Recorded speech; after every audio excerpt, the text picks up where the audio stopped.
করা হয়েছে। হুজুরের কারণটা কি?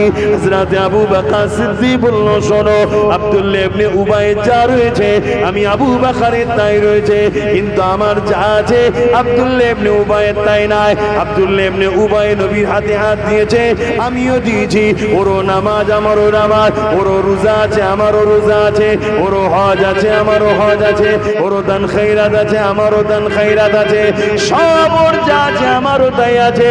কিন্তু মনে রাখবে, আমার অন্তরে আমার হৃদয়ে নূর নবীর আদো ভালোবাসা হাইয়া প্রেম আছে, যেটা আব্দুল্লাহ ইবনে উবাইয়ের নাই। এই জন্য আমি আবু বকর আল্লাহর জান্নাতের ঘোষণা পেয়েছি, আর মুনাফিকি করে জাহান্নামী হয়েছে। কি বুঝলেন? বুঝতে পারছেন তো? আজ নাকি একটু হ্যাঁ কি না বলেন, বুঝতেন তো নাকি? তাহলে কোনটা লাগবে আগে বলুন?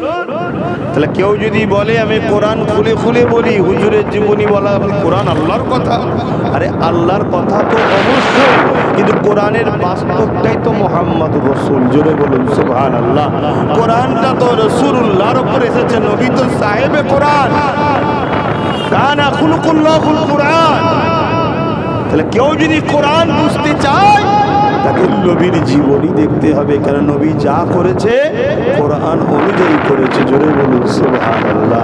আর কোরআনই তো বলছে মা আতাকুমুর রাসূল ফাখুযুহু ওয়া মা নাহাকুম আনহু ফান্তাহু। হে বিশ্বের মানুষ, আল্লাহ জানাচ্ছেন কোরআন কালামুল্লাহর মধ্যে আমার হাবিব যা আদেশ করেছে নিয়ে নাও, যা নিষেধ করছে ছেড়ে দাও। আমার হাবিবের হ্যাঁ হ্যাঁ বলো।